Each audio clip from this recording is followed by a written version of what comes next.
नमस्कार विद्यार्थी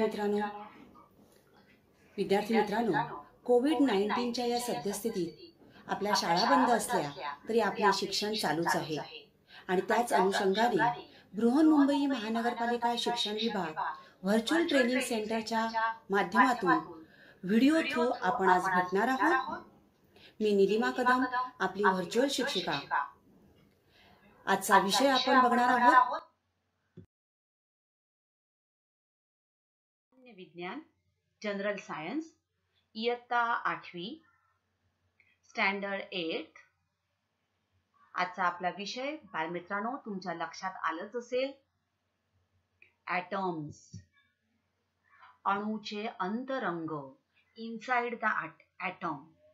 तर या अणूच्या अंतरंगाचा विविध शास्त्रज्ञांनी कशा प्रकारे शोध घेतलेला आहे, त्याच्या अंतरंगात काय आहे, चला तर जाणून घेऊ. मित्रांनो, a universe of atoms, an atom in the universe.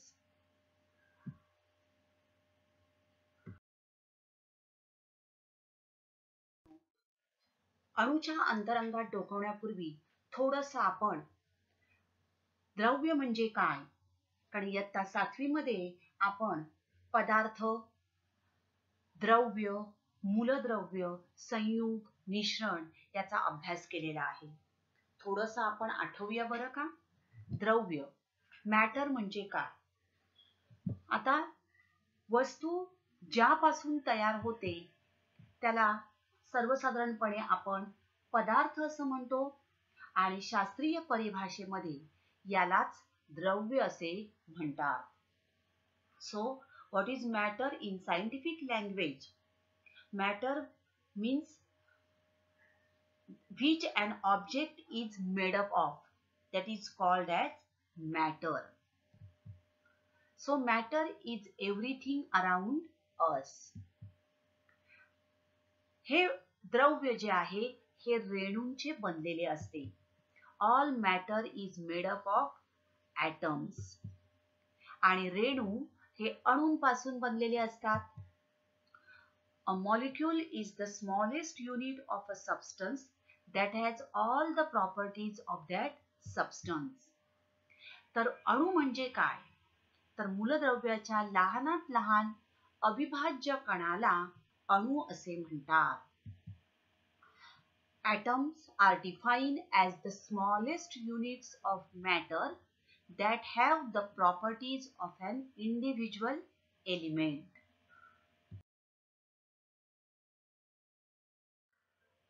तर लक्षात ठेवा, ज्या पदार्थांच्या रेणूमध्ये एकाच प्रकारचे अणू असतात त्या पदार्थांना मूलद्रव्य असे म्हणतात. A substance whose molecules are made up of one types of atoms which are exactly alike is called an element. काही थोड्या पदार्थांच्या रेणूमध्ये एकच अणू असतो, उदाहरणार्थ oxygen, nitrogen, hydrogen. Some molecules consist of only one element. आणि रेणू हे अणूंच्या रासायनिक संयोगाने तयार होतात. A molecule exists when two or more atoms join together by forming chemical bonds. For example, पाण्याचा रेणू water is consist of hydrogen and oxygen. तर hydrogen आणि ऑक्सिजनचे अणू एकत्र येऊन पाण्याचा रेणू तयार होतो.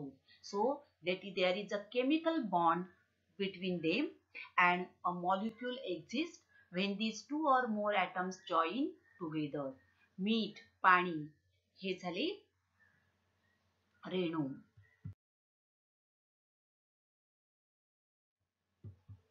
आता दोन किंवा अधिक मूलद्रव्यांच्या रासायनिक संयोगातून तयार होणाऱ्या पदार्थाला संयुग असे म्हणतात, कंपाऊंड.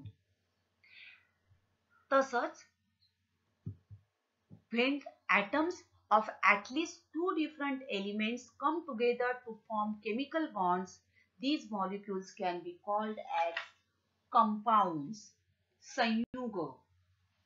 आता दैनंदिन जीवनामध्ये आपण बघितलं तर पाणी, कार्बन डायऑक्साइड ही काय आहेत? संयुगे आहेत. तर संयुग म्हणजेच काय? तर दोन किंवा अधिक पदार्थांच्या रासायनिक संयोगातून ही संयुगे तयार होतात. आणि दोन किंवा अधिक मूलद्रव्ये किंवा संयुगे मिसळून मिश्रण तयार होते. A mixture is formed by mixing different elements or compounds. मिश्रण. तर सरबत, भेळ ही काय झाली? मिश्रणे. तर हे मूलद्रव्य, संयुग, मिश्रण याचा अभ्यास आपण इयत्ता 7वी मध्ये केलेला आहे. आता आपण बघणार आहोत अणूमध्ये जाण्यापूर्वी अगदी आपल्याकडे इंडियन फिलॉसॉफर कणाद म्हणून होऊन गेले. ते अतिशय प्राचीन असे भारतीय तत्वज्ञ होऊन गेले आणि त्यांच्या मते सर्वप्रथम त्यांनी जगामध्ये अणुसिद्धांत मांडला आहे आणि त्यांनी असं सांगितलं की द्रव्याच्या लहान कणामध्ये विभाजन करण्याला एक मर्यादा असते आणि हे जे द्रव्य आहे हे द्रव्य अविभाज्य कणांचे बनलेले असते. तर त्यांनी आपल्या वैशेषिक ग्रंथामध्ये हा अणुसिद्धांत मांडलेला आहे आणि या सिद्धांतानुसार जगातील सर्व पदार्थ हे अणूंचे बनलेले असतात आणि या अणूचं विभाजन करता येत नाही. अविभाज्य कणांचे बनलेले असते असे कणाद यांनी मांडले. तर आपल्या वैशेषिक सूत्र या ग्रंथात त्यांनी याविषयी मार्गदर्शन केलेलं आहे. तर कणाद या ऋषींप्रमाणे ग्रीक फिलॉसॉफर डेमोक्रिटस होऊन गेला. ख्रिस्तपूर्व 5व्या शतकात हा ग्रीक तत्ववेत्ता होऊन गेला. एक पुरातन असा ग्रीक पूर्व तत्वज्ञानी हा होता आणि त्याने असं सांगितलं की पदार्थ अणू या लहान कणांपासून बनलेले आहेत ज्याचे पुढे कोणतेही विभाजन करता येत नाही. त्या कणांना कापता येत नाही आणि द्रव्याच्या या लहानात लहान कणाला डेमोक्रिटसने अणू म्हणजेच ॲटम असं नाव दिलं. ग्रीक भाषेमध्ये ॲटमॉस म्हणजेच कापता न येणारा आणि त्यावरून त्याने याला नाव दिलं ॲटम म्हणजेच अणू. So Democritus was an ancient Greek pre-Socratic philosopher. He was remembered for his formulation of an atomic theory of the universe. And according to Democritus, matter is made up of small particles named as atom, and these cannot be divided. And the smallest particle of that matter was named by Democritus as atom. The first scientist that used the word atom, that means indivisible. मी सांगेल तुम्हाला की Greek भाषेत ॲटमॉस म्हणजेच न कापता येणारा आणि त्यावरून त्याने नाव दिलं ॲटम मीन्स इनडिव्हिजिबल, ज्याचं विभाजन करता येत नाही. तर अणू म्हणजेच काय? तर रासायनिक संयोगात भाग घेणारा मूलद्रव्याचा लहानात लहान कण. रेणू हे अणूंच्या संयोगाने तयार होतात आणि आधुनिक काळामध्ये याचाच आधार घेऊन निरनिराळ्या वैज्ञानिकांनी प्रयोगांच्या आधारे या अणूचं अंतरंग आपल्या समोर स्पष्ट केलं. आणि आपण आज आपल्या चहूबाजूला जे काही पदार्थ बघतो ते पदार्थ म्हणजे नेमके काय, त्यांचं अंतरंग कसं आहे, त्यांचं स्वरूप कसं आहे, ते वेगवेगळ्या शास्त्रज्ञांनी आपापल्या सिद्धांतामार्फत आपल्या समोर मांडलेला आहे. सर्वात पहिला आहे डाल्टन. Dalton's atomic theory. इसवी सन 1803 मध्ये हा एक ब्रिटिश सायंटिस्ट होऊन गेला. John Dalton was a British scientist. In 1803 AD, he stated his atomic theory. According to his theory, matter is made up of atoms. त्याने काय सांगितलं की सर्व द्रव्य हे लहान लहान कणांनी बनलेलं आहे आणि द्रव्य हे अशा प्रकारे अणूंचं बनलेलं आहे. Matter is made up of atoms.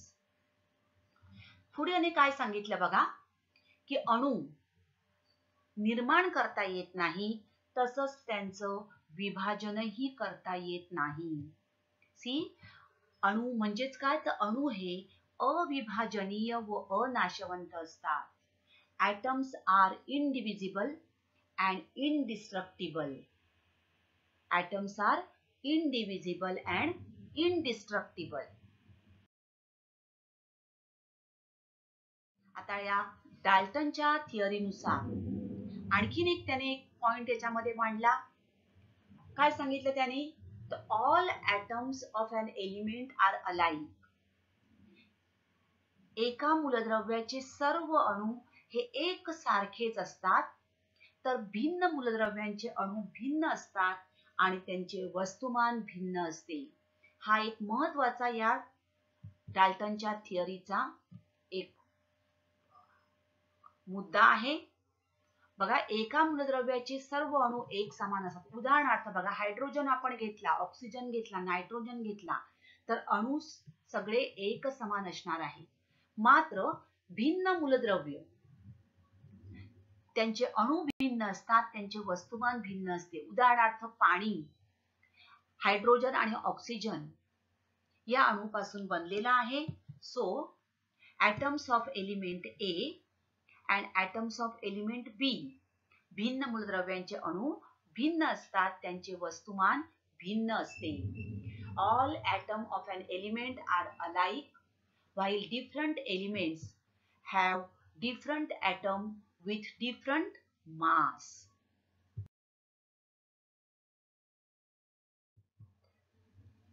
त्याने पुढे सांगितलं की बघा, त्याने याला एक भरीव गोळा असं सांगितलं, भरीव चेंडू असं सांगितलं की अणू हा एखाद्या कडक भरीव गोलाप्रमाणे काहीच संरचना नसलेला असा ठरतो.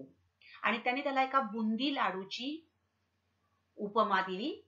अ boondi laddu is found to have an internal structure and it is formed by sticking smaller particles, that is bundis, to each other. तर बुंदीच्या लाडूची त्याला कल्पना दिली आणि त्याने सांगितलं की भरीव हे बुंदी जशी एकमेकांना चिकटून असते, त्याचप्रमाणे हा अणूचं स्ट्रक्चर आहे. हा अणू एखाद्या कडक भरीव गोलाप्रमाणे काहीच संरचना नसलेला असा ठरतो. आणि त्याने हे सांगितलं की वस्तुमानाचे वितरण सर्वत्र एक समान असते. अणू हा एखाद्या कडक भरीव गोलाप्रमाणे काहीच संरचना नसलेला असा ठरतो. Hard solid sphere with no internal structure.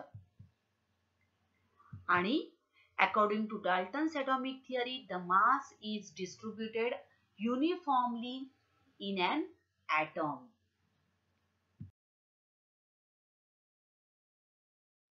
तर डाल्टनच्या थिअरीची, अणुसिद्धांताची प्रमुख तत्व काय आहेत बघा. Principles of Dalton's theory.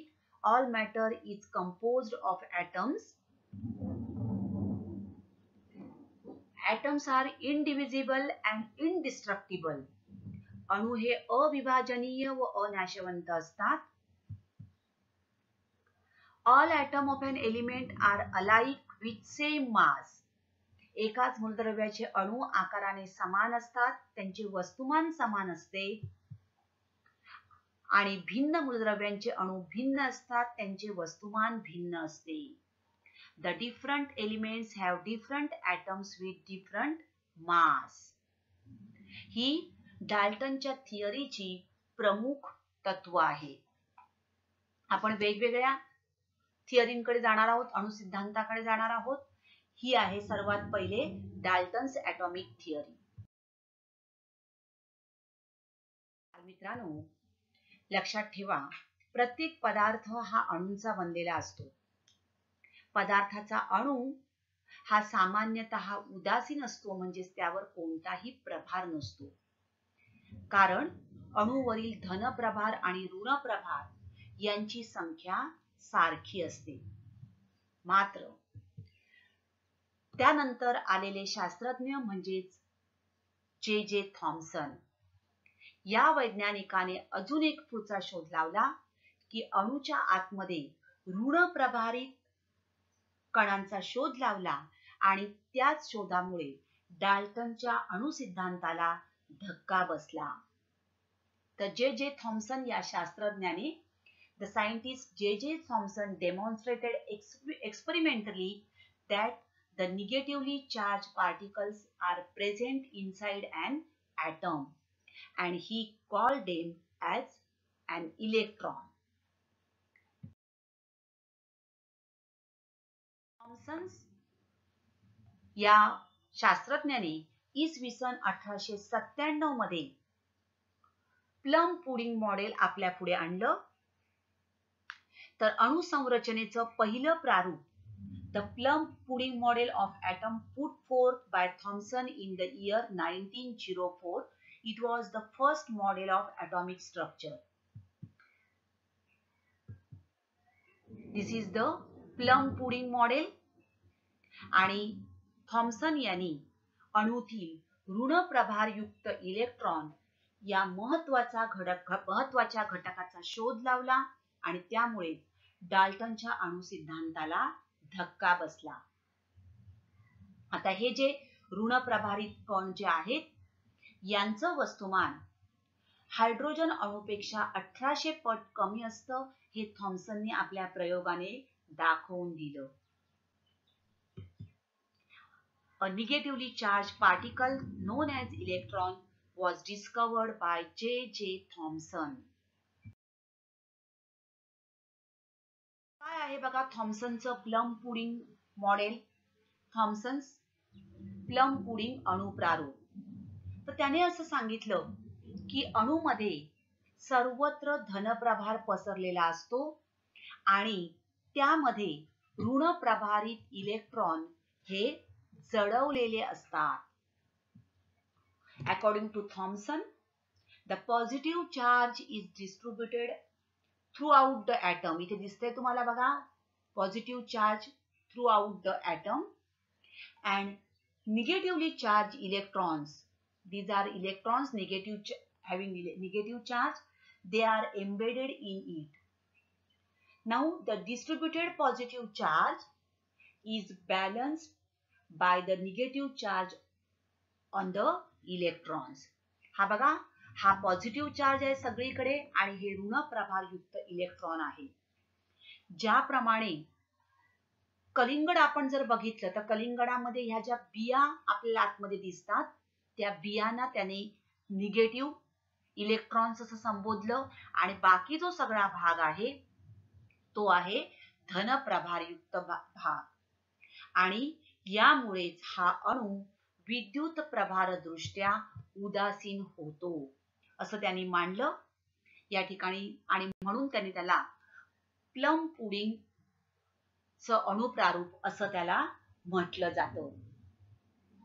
आता 1908 मध्ये याबद्दल थॉम्सन यांना नोबेल पुरस्कार देऊन गौरविण्यात आलं.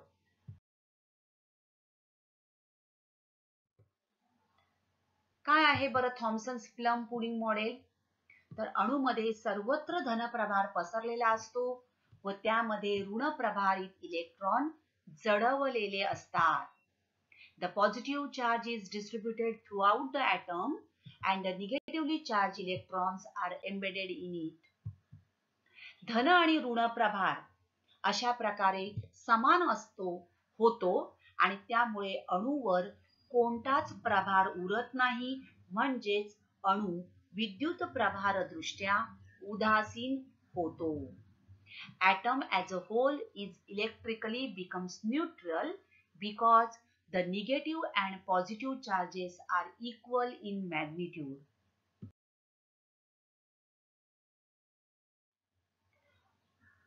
आता हे प्लम पुडिंग मॉडेल त्यानंतर पुढचा शास्त्रज्ञ आलाय रुदरफोर्ड.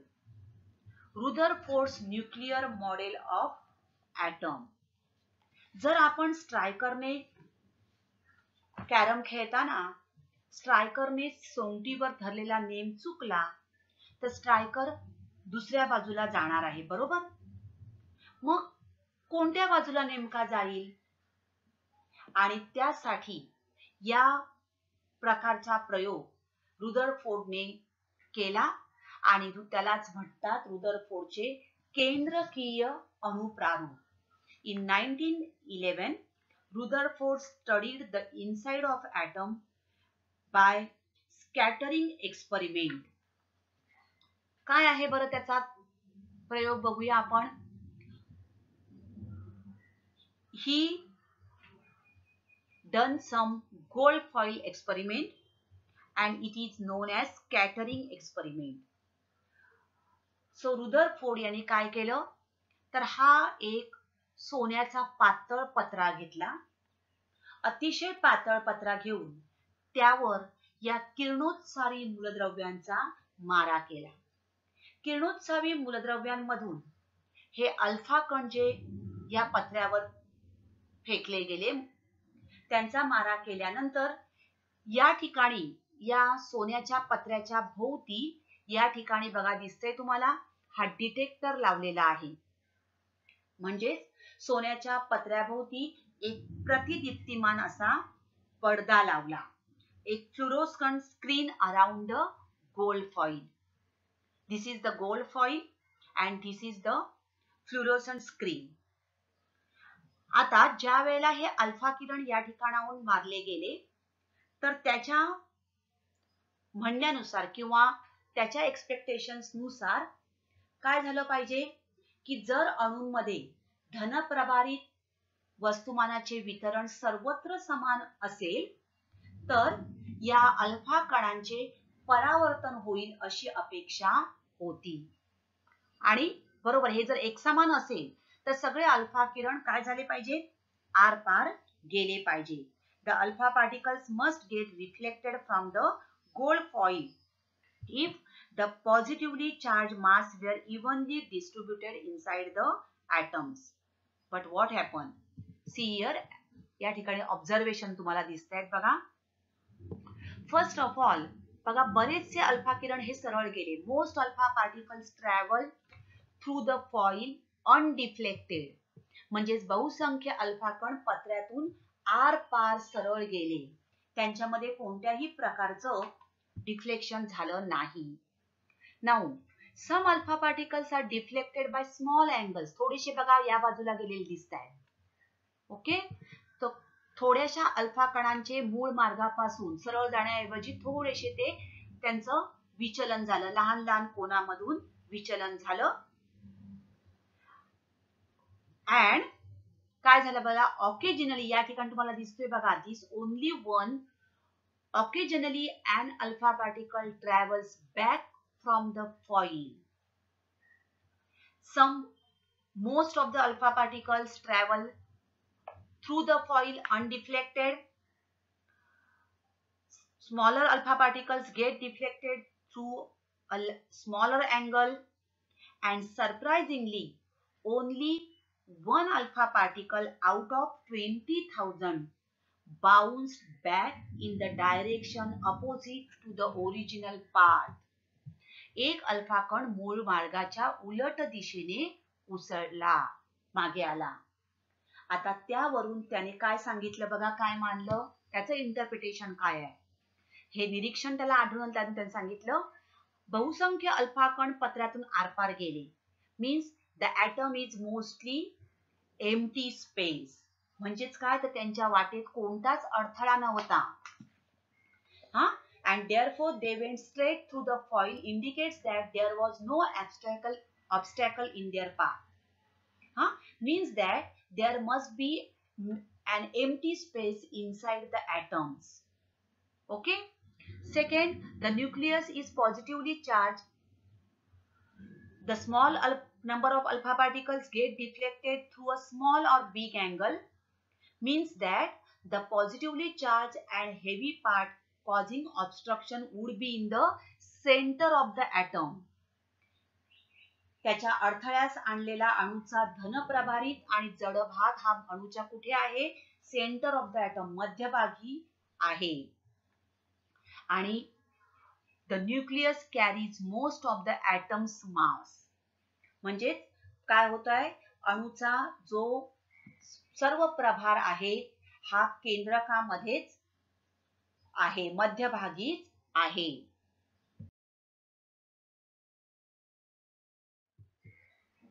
सियर या ठिकाणी दिसतंय बघा. बरेचसे अल्फा कण सरळ जात आहेत, काहींचं विचलन झालं, मात्र एखादाच परत मागे येतोय बघा. बरोबर आहे? दिसते? बहुतेक अल्फा किरण कोणताही अडथळा न येता सहज आरपार जातात. सम अल्फा किरण पत्र्यातून थोड्याशा कोनाच्या विचलनाने परत फिरतात. मात्र very small amount of alpha particles rebounds.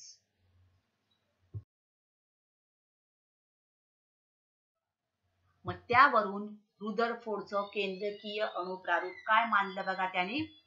तर अणूच्या केंद्रभागी एक धनप्रभारित केंद्रक असते. There is a positively charged nucleus at center of an atom. अणूच्या केंद्रकात धनप्रभार असतो आणि अणूचं बहुतेक वस्तुमान हे केंद्रकात समाविष्ट असते. Almost the entire mass of the atom is concentrated in the nucleus only. ऋण प्रभारयुक्त इलेक्ट्रॉन केंद्रकाभोवती विशिष्ट कक्षात फिरत असतात. हे बघा, हे कक्षा आहेत या orbits. Negatively charged particles means electrons. They revolve around the nucleus and nucleus या ठिकाणी आहे, त्याच्यामध्ये धनप्रभार आहे. आणि या इलेक्ट्रॉन वरील ऋण प्रभार हा केंद्रकावरील धनप्रभारा इतका असल्याने सजातीय आणि विजातीय प्रभारांचं संतुलन होतं. प्लस अँड मायनस यांचं काय होतं? संतुलन होतं, बॅलन्स होतात. and therefore atom is electrically neutral. Opposite charges are balanced and therefore the atom is electrically neutral. पुढचा पॉइंट त्याने मांडला की परिभ्रमण करणारे इलेक्ट्रॉन व अणुकेंद्रक यांच्या दरम्यान पोकळी असते. There is an empty space between the revolving electron and the atomic nucleus. बघा, हे आहे न्यूक्लियस निळ्या रंगाचं, लाल रंगाचे हे electrons and this is the empty space. So there is an empty space between the revolving electron and the atomic nucleus. तर हे रुदरफोर्डचं केंद्रकीय अणुप्रारूप होय. Rutherford's nuclear model of an atom. आणि यासाठी 1908 मध्ये त्यांना भौतिक शास्त्रातील नोबेल पुरस्कार प्रदान करण्यात आला. तर अशा प्रकारे रुदरफोर्डने हे जे काही आपलं अणुप्रारूप मांडलं त्यामध्ये बऱ्याच प्रमाणामध्ये अणूचं स्वरूप किंवा अंतरंग स्पष्ट केलं गेलं.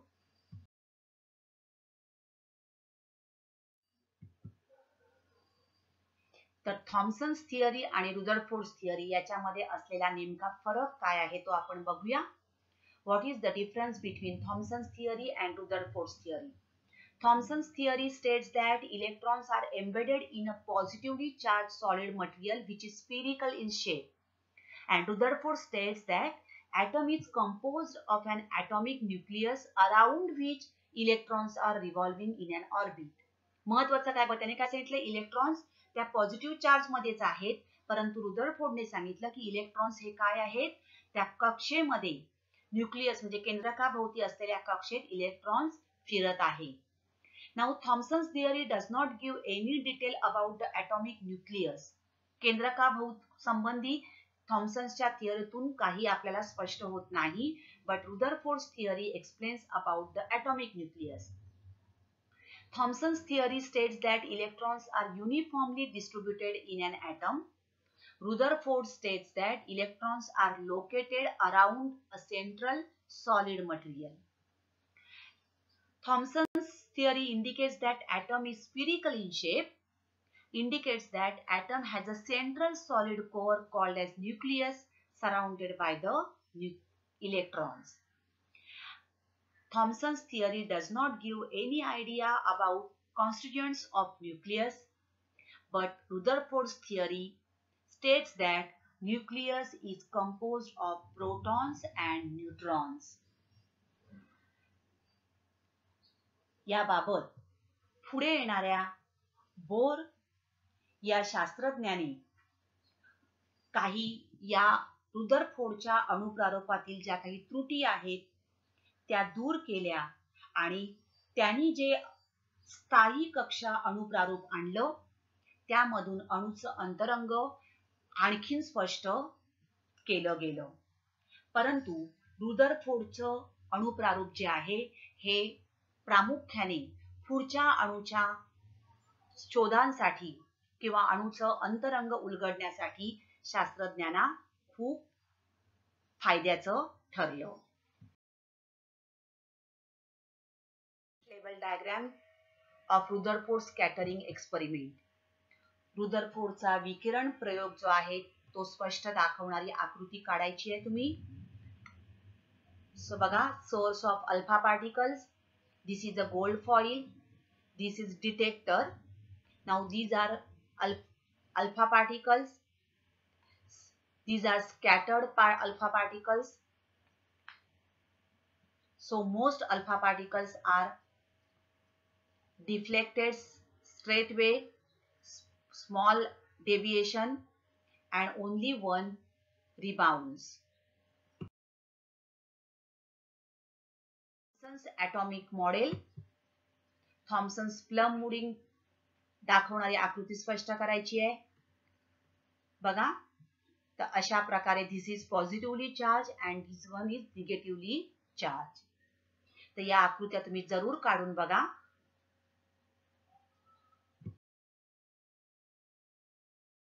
शिकलो, प्रत्येक पदार्थ हा अणूंचा बनलेला असतो. डाल्टनचा अणु सिद्धांत, अणु निर्माण करता येत नाहीत, अणूंचे विभाजन करता येत नाही.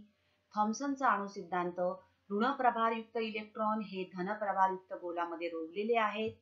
आणि रुदरफोर्डचा अणु सिद्धांत जो पुढील शोधासाठी उपयुक्त ठरला की ऋण प्रभारयुक्त इलेक्ट्रॉन हे केंद्रकाभोवती विशिष्ट कक्षात फिरत असतात. तर विद्यार्थी मित्रांनो, आता आपण इथेच थांबणार आहोत. अशाच काही सुंदर सुंदर व्हिडिओ सहित पुन्हा भेटणार आहोत पुढच्या भागात. तोपर्यंत थँक यू. घरी राहा, सुरक्षित राहा.